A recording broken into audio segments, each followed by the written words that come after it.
Hi and welcome back to the Jem Hawkes YouTube channel. Today I want to talk to you about a really simple technique which can be used to create really dramatic designs. Now the piece that I'm wearing has more than 600 gemstones and they are very simply coiled up on relatively short silver plated copper head pins, and that piece is really beautiful to wear. It has a great tactile nature and there are so many things that you can use. So you've all seen my beautiful Jem's gem jar up here, which has got all of the lovely, probably thousands of different gemstones in there, and that's been building up over about 9 years or so now. All of the little odds and ends of strands that I haven't actually completely finished using, they get destranded and popped into the Jem's gem jar. So the idea with these designs is that you can use up gemstones that you've already paid for them, and they're not going to be doing overly much unless you put them into a scoop for a giveaway, which could be happening in December, you never know. So I've also got some really lovely bracelets here.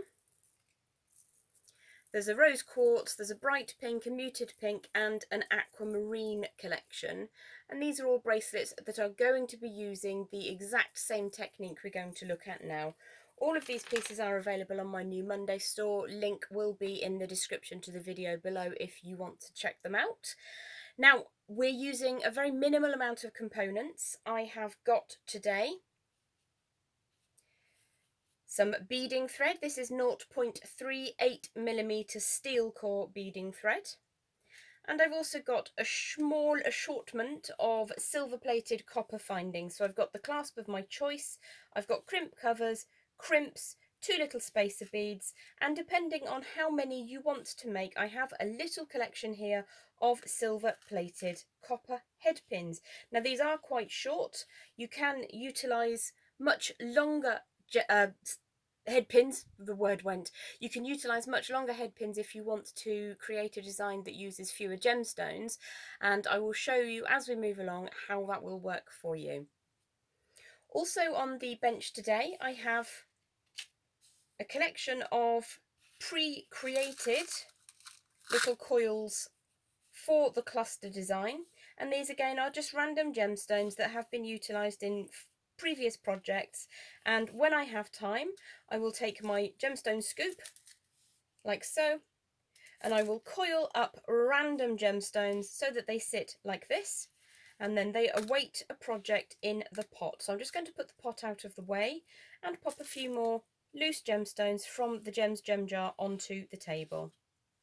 So this is what we're starting with, and this is what we're going to end up with for this project. It can really be used with any gemstones that you have left over, from quite small gems up to quite chunky or tooth shape or elongated beads. It all adds to the texture of the design that you're using. You can also pop these in little cluster earrings as well, which looks quite attractive, and on handbag charms, which is really lovely. So any gems or beads that you have left over, just put them to one side until you're ready to rock and roll. So it's a very, very basic technique. You will need some basic tools. So I've got my flush cutters, I've also got my bent chain nose pliers, and I've got my round nose pliers. These are the tools that you're going to be using the most for this design. Now obviously not every single gemstone that you come across will have an adequate drill hole to be used on a standard size head pin. So you can see that very simply just slides down. So I want to talk to you very, very briefly now about head pins. You can create the cluster design using the ultra fine lightweight head pins, but what can happen with those is it's better to have the more elongated ultra fine head pins, because you'll get more turns, and then it's less likely that the whole thing will come unravelled if something gets caught. Now the idea of a design like this is to ram on as many as you possibly can, and it gives you a really beautiful, just a tactile nature, and it will always hang well. I tend to use 2 strands of beading thread through the centre of a design like this, purely because, depending on how crazy you go, it can become quite gem heavy, and we don't want to lose any of our work on the floor if something happens and the beading thread gets caught or snaps. So very, very simply, I've popped my gemstone onto the short head pin, And I'm just going to start quite close to the tip of the round nose pliers and at the very end of that head pin. So I'm going to draw that around little by little and start to coil up the length of the pliers towards the box joint. But every time I turn, I'm just going to move that so that the circle I'm creating is always the same size. When I come to the end, if I turn this upright, I'm just going to put a kick on it so that the coil we've created sits in the centre of the bead. And if you do have a sticky outy bit with that head pin, just pop back in with the end of your pliers and just draw that down until it sits flat. Now this is one of those absolutely wonderful designs that you can sit and do in very, very short bursts. If you've got 15 minutes before you need to pick the kids up or before you need to run out and do the shopping, whatever it is you've got on your plate, then you can just do very, very short amounts of this, and in not too long a period of time you will have created a great number. Once you've put them all on the head pins, you can separate them out into different colour schemes if you want, or you can go crazy and create something which is a true multi-gemstone piece. Now in this particular one, which as I say is on my New Monday store, there are all kinds of things. There's rubies, there's tanzanites, there's moonstones, labradorites, amethysts, garnets, gosh, just everything. Lots and lots of wonderful things. Now, if you are making with the ultra fine head pins because you've got very fine drill holes, then you do get a slightly different look because, as I say, you want to have a much longer tail coiling around the round nose pliers so that you have a little bit more strength. And what this does is it creates almost a coil around the beading thread when you pop them on, which I'll show you in a couple of minutes anyway, but you get slightly more spaced out. So I would recommend possibly considering, if you do want to use those ultra fine drill hole gemstones in a design like this. So I'm going to just do a couple more and show you how you can get them to sit nicely.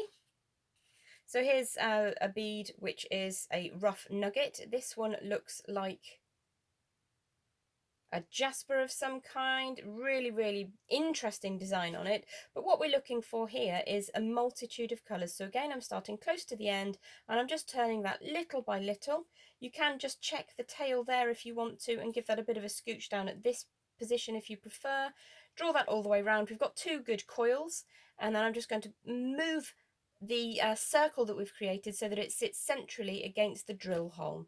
So I've done two already. Let's do a little cube, pop a cube in there as well. This looks like a lovely dyed agate, a purple dyed agate. So your square beads are going to work really beautifully. If you do have a whole bunch of square or cuboid beads rather, then it gives a really funky and quite dynamic effect. So you can separate those out and use all those differently. So I'm just going to do one more, and I'm just going to see if the drill hole is adequate on this gemstone. It may not be. Actually it is, and I'll just show you what that looks like when you take quite a diminutive faceted rondelle. I'm going to draw that around and just making sure that I'm keeping the circle I'm currently creating at the same position on the plier. When we get to the end, we're just drawing that back so that the drill hole, if you imagine a line going through the drill hole, it sits centrally through the circle you've created. So we've done 4 little beads there, so I'm just going to move all of these things out of the way for a moment. And I'm just going to tidy up my board, put my loose beads back in the pot. Apart from that one, which decided to go on a bit of a journey. I don't know where that's gone to. I'll rescue that one later.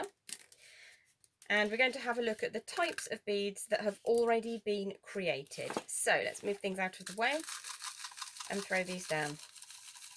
So these have probably been done over a number of years and have just been sat waiting to be used. There's no problem with that. I tend to keep them in a sealed tub so that atmospherics don't affect any plating, because I am working with plated head pins on this particular project. If you want to make something a bit more special, then sterling silver, half hard, is a perfect way to actually use up your finer gemstones. And to be able to say it's a completely sterling silver piece is amazing.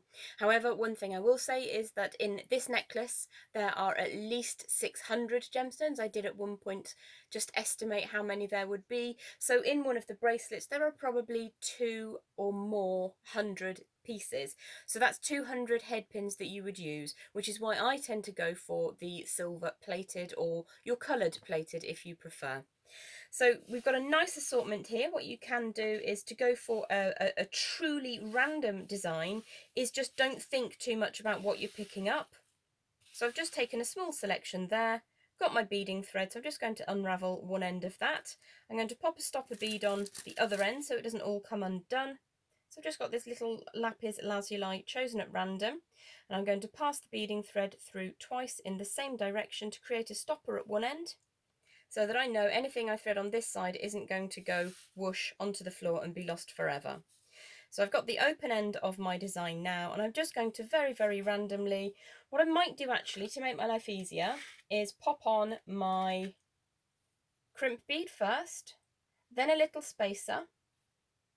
And the reason I pop a spacer bead on is it just gives you a moment of not too much cluster near the end of the design when we come to crimp that all together. So I've got my crimp bead first and my spacer, and then I'm going to start by loading on a number of these little gemstones. And as I say, if you are going for a truly random effect, then try not to think too hard about the size or the colour or the gemstone. Or if you prefer, and if you have one of those minds that needs a particular type of gemstone to all be put together, then you can obviously set those out and sort them into a design of colour or size first. But this is really quite a tiny little gemstone on this one, and that will nestle in quite nicely with the others that we're using. So I've put a couple on there. I'm just going to scooch those over to one side for the second, and you can see it hasn't taken very long to create our first centimetre. If you put tension into the design, like so, you will see that you get a much more clustered effect. And that, for me, is what I want with a cluster design. I want to see the gemstone and that little ball head pin, or the little ball of the head pin sticking out at the end. If you don't put tension in, it's still a very attractive design. It's much more mobile, but it tends to hang on the wrist more one-dimensionally than if you put tension in and cluster them. So once I get to the far end, I would repeat what I've done at the beginning. I'm just going to bring one of my crimp beads in, if I can locate it. And then I've got my component and I've got my spacer. So I'm going to pop this I'm going to retrieve the spacer from the far side of the universe. Spacer bead first, then my crimp bead. On it goes, and then my component. So to make this as simple as possible, I'm going to leave about a centimetre at the end and bend that back round into quite a sharp bend. I'm going to seal in my two sections of the beading thread, and then I'm going to give that a crimp. Now give yourself a millimetre or so away between the edge of the crimp and where your component starts, and in this way you won't then struggle to pop your crimp bead cover over the top. So we have covered how to do that in the past, so I'm not going to bore you with the details there. Once you get back to this end, make sure that you get that tension in before you crimp. Now the reason, just very, very briefly, I haven't put a jump ring on the end. Now if you're using a wire guardian on the end, then you can have a jump ring and then your component, which is absolutely fine. But because I haven't got my wire guardians with me today, I've put the beading thread directly into the sealed loop of the toggle clasp that I'm using. The reason for that is that jump rings, obviously by their nature, unless you take the time to solder them, have a very fine access point. With the best will in the world, even when you do the chainmail sideways and get that back to sit together, a 0.38mm beading thread could potentially pass through. So you have some choices to make. If you invest in some wire guardians, and that covers the very end of the wire that creates the loop, and then that's sitting inside the jump ring, and the jump ring then connects to your chosen clasp component or an extender chain, for instance, then you don't have the ability for the beading thread to escape through the narrow access point in your jump ring. Take a deep breath. But the reason I've done this directly into the loop that is on my toggle clasp today is so that I don't have to worry about that beading thread escaping through the gap. So you can see that this is quite a simple technique. Let me just push those out of the way and show you the 4 designs that I have just in bracelets right here. And you can see that I've put tension in these so that you get a 360-degree rotation and effect of full gemstones. As I say, if you don't want to have the tension there, you don't have to. What you will find is that the gems just sort of hang a little bit differently, and that's absolutely fine. It's entirely your choice. Always cut more beading thread by a significant proportion than you think you will need. Keeps your options open. If you've got that much beading thread left and you think, well, that's a huge waste, then just make some drop hoop earrings, exactly the same technique as this. Create all of your gemstones and then pop them onto that little loop, take them up to the top, pop them both of the strands through a little crimp bead, make a loop at the top, back down through, so you've got 3 passes, crimp really quickly and pop that onto an earring finding. It's just a little loop. It uses up your excess beading thread and it might only require an inch or so of your excess beads on headpins that you've created. Whew. This was supposed to be a simple one. I think I've talked too much today. I'm very sorry. I hope you've enjoyed the channel. Please do join me. I'm trying every Monday evening at 8 p.m. GMT, or British Summer Time if we are in the summer, to have a live Facebook auction. So head to Jem Hawkes and Jem's Gem Box on Facebook if you want to be involved. At least once a month I'm bringing you metaphysical items. Sometimes I'm bringing you sterling silver gem set jewellery. Sometimes I'm bringing you handcrafted jewellery, wirework pendants. You never know what's going to happen. And hopefully it will be most Mondays at the very least. So that's 8 p.m. GMT on a Monday evening over on Facebook. We are very close to our 500 subscribers at the moment here on YouTube, and as soon as we hit the 500 mark we are doing a giveaway on this pendant. And what I will do once we've got to 500 is I will make a quick video and then I will pop some information over on Facebook, and anybody that wants to be involved can just pop their name in a list and we'll do a quick draw. Anyway, until next time, you guys take care. Have a lovely day, whatever you're doing, and I'll see you soon. Bye!